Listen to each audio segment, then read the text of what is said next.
G'day guys, welcome to my third video, and as you can tell, I'm bloody excited about this one, aren't we? Today we'll be reviewing Outer Rim's Outlaws pack from Star Wars Legion. So let's crack straight into this bad boy. Alright, so let's crack straight into it. Standard box, a little bit thicker than the Assassin droids. Sweet piece of cardboard. Once again, no instructions, just got to click on the link that goes to a page and then search through that page until you find this set. The card pack.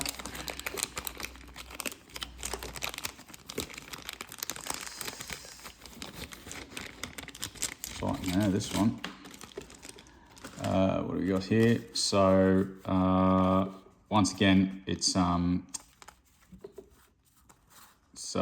definitely a multinational pack. So it has German, French, and Spanish cards in there as well. You get a card for Boba Fett, Din Djarin, and Grogu. This time we have a few equipment cards. Boba's flamethrower, Din's flame projector, the Beskar spear, Din's Umban rifle, and Din's jetpack. And then we have the command cards.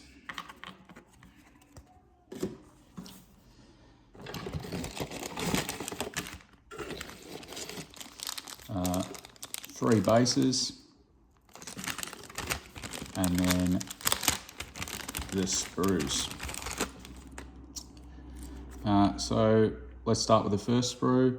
We got Din Djarin and what appears to be two Grogus. There's a Grogu here and another Grogu here. Surely no one's ever chosen not to have Grogu eating the frog as the model. Interesting that they give you two options for Grogu, but only one base, so you can only make one of them. And then we have Din. This is obviously a single pose model. It's a dynamic pose, but yeah, it's very singular. Not a lot of posing options or anything like that, unless you want to put a lot of effort in there. And obviously the Umban rifle, which I'm probably pronouncing incorrect, is there. And then other than that, he's just got his blaster pistol drawn from the holster, which is down there, which is pretty cool. Now this one's a bit close to my heart. I know not a lot of people liked Book of Boba Fett.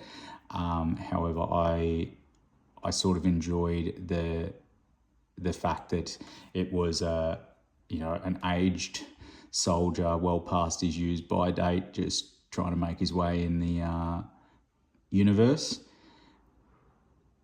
I enjoyed that. Some of it was a bit cheese, but overall I did like the storyline. Interestingly, you can actually make him without his helmet.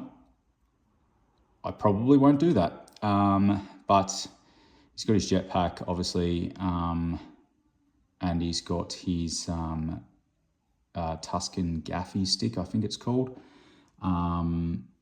which is cool. And he is obviously, this model is the one where he is wearing the Tusken robes underneath his armor rather than the Mandalorian jumpsuit. But yeah, that's looking pretty good. So let's build it.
Right, here we have them assembled. So there's Dinjarin, pretty good pose. He's really leaning back into that quick draw pose, which is an interesting choice, but obviously it's a very iconic pose if you've seen The Mandalorian. I decided to not put the Unman rifle sticking through the back there. That's just my personal choice because I just really like it like that. Obviously, Grogu, I went with Grogu eating the frog, like all good people should. And lastly, Dad Bod Boba Fett. It's an interesting choice having him standing up on the rock. It does create a dynamic pose, but as you can see, it's about the same height as Din, so it's not outlandish. So he's not like Warhammer 40k standing on 20 rocks above the battlefield type of thing. It just sort of gives him a bit more of that feeling of motion in the model, which is, I'm glad, rather than him flying through the air, which can be a pain. But really good pose. The only option for this one obviously was the switching of the heads, and the option for this one was the extra rifle, and the option for Grogu was a totally different Grogu using the Force. Sweet, so let's get some paint on these bad boys. All right, guys, paint's on them. So I'll just have a quick look. Boba Fett, really cool model, great pose if you like melee Boba Fett over gunslinger Boba Fett.